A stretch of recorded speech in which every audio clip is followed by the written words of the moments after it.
Hey guys, Kent here. Today I am talking about the EMS Top Gun 3. This is a light gun that'll work with your PS2, your PlayStation 2, your PC, and your Xbox original. It's good for your PlayStation 2 if you have some light gun games, but you don't have an old school tube television like this one, and you don't want to get one, and you want to play those PS2 light gun games on your LCD or your HDTV, then you need an EMS Top Gun 3 or an aim track or an arcade gun. So I decided to go with the EMS. I guess because I liked that it was wireless. Its two competitors are not wireless. Also because it comes with the blowback. Not a very good blowback, but it does have a blowback. A lot of times it'll kind of hit twice. It'll kind of bounce twice, especially if the batteries are really charged really full. You can turn off the blowback if you want. It'll always blow back even if you're out of bullets. So it's kind of cool to have, but it's kind of annoying when you're pulling and shooting and it's blowing back and you don't know why you're not shooting. You think, oh, you're out of bullets, even though the gun is still kicking back. But you can turn it off by holding down the B and pushing start, the B button and pushing start. That turns off the blowback. It also comes with the cool laser sight, which I had a laser sight for my PS2, a laser sight light gun for my PS2 back here, plugged into this tube TV, and it was very uncomfortable when that laser bounced off this shiny screen and went into my eye. So I have an LCD TV behind the camera here. It's a 52-inch. I have to be about 10 feet from it in order for it to see the whole screen. In order for this gun to see the whole screen. Anyways, my LCD is kind of a matte finish, so the laser, it does kind of shine, does kind of bounce off. You can see it bouncing off my head, and it can get a little uncomfortable in the eyes. If it's right, it's hard to, it has to be right in the exact spot for it to bounce back into your eye. Anyways, it doesn't hurt as much when it bounces into your eye as it does bouncing off of this shiny thing. Seems like it's a lot easier for it to bounce back, and it hurts more shining off of this glass than it does my LCD behind the camera. You can also turn that off by holding down the start and the select, which is these two buttons right here. Okay, now it's off. Yeah, the B button's there, so it's kind of easy to reach up and hit with your finger. There's an A button here. It does have automatic fire. Hope I gotta turn the recoil back on for you to see that. So it's just auto fire in the middle, and then you flip it all the way this way, and that's automatic fire, automatic reload. And that does not work with every game. It's got a C button here. A C button here, which is really nice, because when you got to reload or whatever, you don't have to take your hand off the trigger to hit it. You can just squeeze this here, which is really nice. Oh, it has these screws here, one there and one there. You can line up the laser sight with screws to make it line right up with the sights. So it makes it kind of nice, is you don't have to close an eye to aim down the sights. You can, if you get it calibrated and accurate, you can just use that laser sight on the TV screen. And also the laser sight, it doesn't lag on the TV like the cursor on the game does. Alright, so you can kind of see how the cursor lags behind the laser sight. It's really nice to turn off the cursor in the games and just use the red dot or just use the iron sights. So you don't got to deal with a laggy cursor. It's got a select and a start button and a channel switch, so you can actually have two of these and they will work with your PlayStation 2. There's a USB wireless dongle that goes into your PS2 or goes into your Xbox with an adapter that comes with it, or goes into your USB slot on your PC. I kind of like being able to pull this back like a real gun, but that does absolutely nothing except probably break it. There's an on and off switch right here. You can flick it off and on. And this is not a joystick, it's really just like a D-pad. It goes up and down and left and right. It doesn't blow back as far back as it pushes back. Like it's not even hitting my, it's barely hitting my thumb right now. So it can kind of hit your thumb, but you can put your thumb kind of in the middle. It runs on 4 AA batteries that go in the back here. Or they just lowered the price on PlayAsia.com where I got it. It's like $59 now. Of course, I bought it for like $75 or $79 or something. They just lowered the price, of course. I'm running it on Windows 10, and I also ran on my Windows 7 machine. And it is a total pain in the butt to get the drivers working right with it. You have to enable your PC to accept unsigned drivers. So I kind of have this at the bottom of my Windows screen now. I'm gonna have like test mode in the bottom right hand corner of my Windows screen.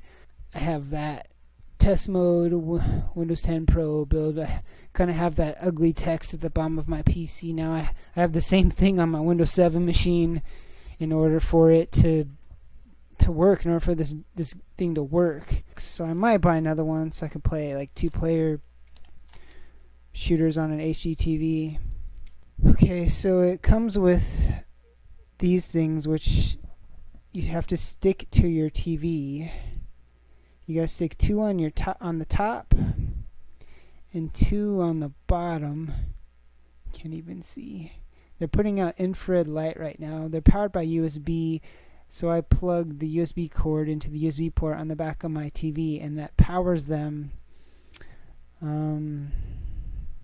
So you can see the 4 lights. Those are the sensors, on the 2 on the top and 2 on the bottom of my television. So this will work with the PlayStation 3 playing PlayStation 2 games. It won't work on PlayStation 1 games. And there's a few PlayStation 2 games that don't use the GunCon 2. So basically this is just like a wireless GunCon 2 for your PlayStation 2. It won't work with your GunCon 1 games or your normal Konami gun games. But it is pretty cool if you're short on space and you don't have room for the big old tube television back there. I put like 8 or 9 of my PlayStation 2 light gun games using this on my PS3 on my HD television. It's kind of funny, like the screen's actually smaller. Like I have a 52-inch screen, this is only a 32-inch screen, but the screen's actually smaller in my peripheral because I have to be so far away. With the normal light gun system back in the day, it could be right up close to the screen. You didn't have to be far away. If you get too close, this gun won't work. So I have to be like 10 feet away from my 52-inch TV. And the bigger the TV gets, the further away you have to be. So yeah, I did use it playing my PlayStation 2 games. Worked pretty good. Not as good as the real thing. There's a lot more fussing around because not only do you have to calibrate the gun in the game, you also have to calibrate this gun with the system. Basically, to calibrate, you have to hold down both A and B until that makes the laser gun. That makes the laser turn on all the time. And then you aim at the upper left sensor on the top of the TV and you pull the trigger. And then you aim at the upper left corner and of the screen and you pull the trigger. Then you aim at the upper right of the screen, pull the trigger, lower right of the screen, pull the trigger, and lower left of the screen, pull the trigger. Now it's calibrated. That is how you calibrate it. So you pretty much got to, seems like you got to calibrate it with every game on the PS2 because they're all a little different for some reason. I'm not really sure why, but and then some games like Gun Survivor, Resident Evil Gun Survivor 2, when you pull the trigger, like there's a delay that wasn't quite there in the original. For some reason, the original gun doesn't have this delay. This one has a pretty bad delay after you pull the trigger. The other games there, I didn't really notice any delay except for Time Crisis in the Gunvari collection, the Japanese import, the Time Crisis game, which is a port of the PlayStation 1 onto the PlayStation 2 format. So it actually works with this game because it uses the GunCon 2. It just seemed laggy compared to playing it on the PlayStation 2 on the TV out here. The pulling the trigger and the hitting, it just seemed kind of laggy. Where this really shines, though, is playing like PC games that, or emulators, that you don't have on your PlayStation 2 or your Xbox original. Blue Estate, for instance, is a sweet on-rail shooter that came out for the Xbox One, the PlayStation 4, and the PC. But there's no official light gun support anywhere, so if you want to actually play it with the light gun, you got to play it on the PC, and you have to get something like this. I made a video in the past using a Wiimote to play it, and I could never get it accurate with where I was aiming. I always had to use the cursor, and it worked okay, but it was always kind of like the cursor was always like a foot higher than where I was actually aiming with the Wiimote, and I couldn't quite get that fixed. So I've been playing it with this Blue Estate with this, and it's really cool. It's the way to play. It's the best way to play Blue Estate. And I found a patch to turn off the cursor in the game, so I don't even have to use a cursor at all. I can just aim down the sights or use the red dot sight, use the laser sight, and it'll work good. It's kind of interesting when the gun can't see the sensors, then the laser will turn off. If the gun can't see all the sensors on the television, the laser will turn off. Then you gotta pull the trigger to make it like turn back on. But if you're in calibration mode by holding A and B, you gotta hold it down for like 4 seconds and to get into calibration mode. Then you've got a red dot no matter where you point, and it becomes a fun laser pointer or a cat toy, and the lasers don't run out in like 5 minutes like every laser cat toy you buy in the store. So another use for it is a great laser pointer. Let's go and try to play some Blue Estate now. Oh, yeah, it's glitchy though. It's a pain in the butt. This gun is a pain in the butt. As I said, it's unsigned drivers. You have to install unsigned drivers to make it work. And what happens a lot is my mouse will get completely stuck. Like I can't move my mouse at all until I turn off the gun, and I still can't move the mouse. My mouse is just stuck on my PC. So a lot of times I'll have to unplug this, which comes with the gun, plug it back in,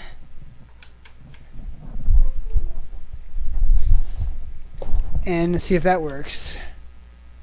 Okay, that worked. A lot of times too, it'll make it so where I can't click on stuff. I'll be able to move the mouse around, but I can no longer click on things. So it drives me nuts. The only way I figured out how to get that, to fix that, is just to like put my computer to sleep, bring it back out of sleep, and then it's working fine. Basically, I don't like to keep it plugged into my PC unless I'm using it to game. Otherwise, it just messes with my mouse, and I just have to basically unplug it every time I don't want to use it. Otherwise, it's just going to start messing with my mouse. Because that's basically what this is. It's just a mouse. I'm controlling the mouse now with the gun. It works. You can't use it as a mouse to click on stuff because it just doesn't hold still long enough. It's just too jumpy. This is kind of the button mapper program that comes with it. 1, 2, 3, 4, 5, 6, 7, 8, 9, 10. It's got 10 buttons like on it that you think you'd be able to use. You can really only program 5 buttons on this thing. It's a pain in the butt. I want a gun like for VR that you can like do that and then like cock it in the game. Wouldn't that be cool? And they have a button to drop the clip, and then you gotta push the clip back in. Maybe it doesn't drop all the way, and then you gotta cock it if it isn't already cocked, or it stays cocked when you're out of ammo, just like a real gun. Wouldn't that be cool? Let's go to auto fire since I got for you. Maybe he's near the pool. Got the machine gun out. Maybe one blood in the cake wasn't enough for the big boss. Don't want to hear again about any case.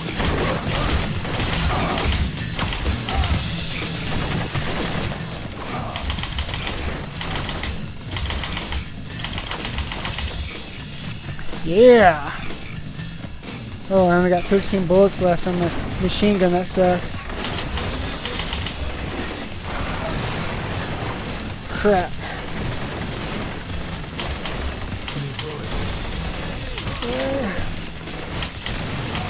This game actually, because it uses up, down, left, right, it really causes some issues. Basically, this game uses more buttons than the gun has.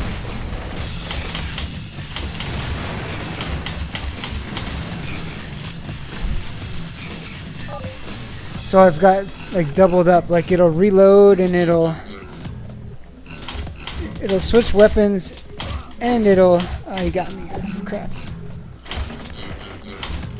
It'll swipe to the right and it'll switch weapons at the same time because I have to make some things do the same thing.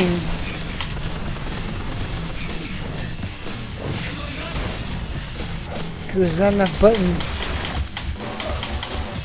on a mouse to do everything. I could probably hold the controller in my left hand. But I really like to have both hands on this to keep it sturdy, keep it steady.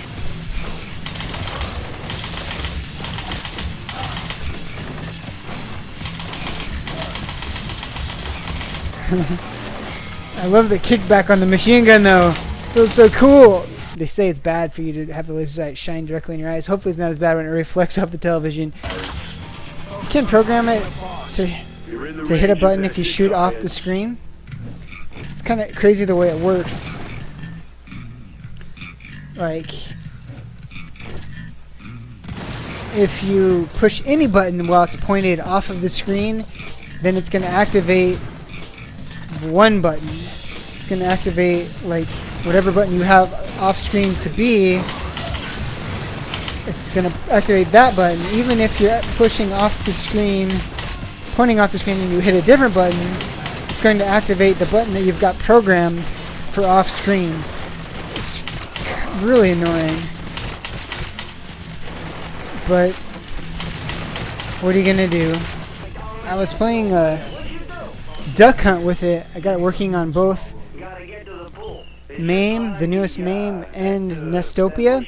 I found a Nestopia that was hacked that didn't show the crosshair, so I could play Duck Hunt on it. It worked pretty much the same on both of them. It was a lot easier to get it working on Nestopia. But for some reason, a lot of times when I pull the trigger, it doesn't register. I get that, like, it doesn't work. I don't know why it doesn't work every time I pull the trigger in those emulators. It seems like it works every time I pull the trigger in this game. You guys throw chicken at me?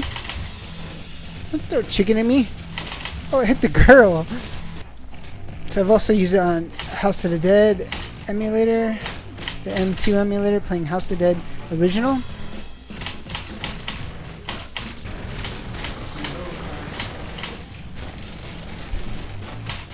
Reload, even though your gun sounds like it's still working. It's not. I guess the next step is I'd like to try out some like PlayStation 1 classics. See how well it works with them with an emulator. See how it works with a PC emulator. See if I can play some PlayStation 1 classics So there's a lot of good light gun games that came out for the PlayStation 1. I had a lot of fun playing Duck Hunt with it and House of the Dead 1. Thanks for watching. See you guys next time. Goodbye. Sorry this is so long.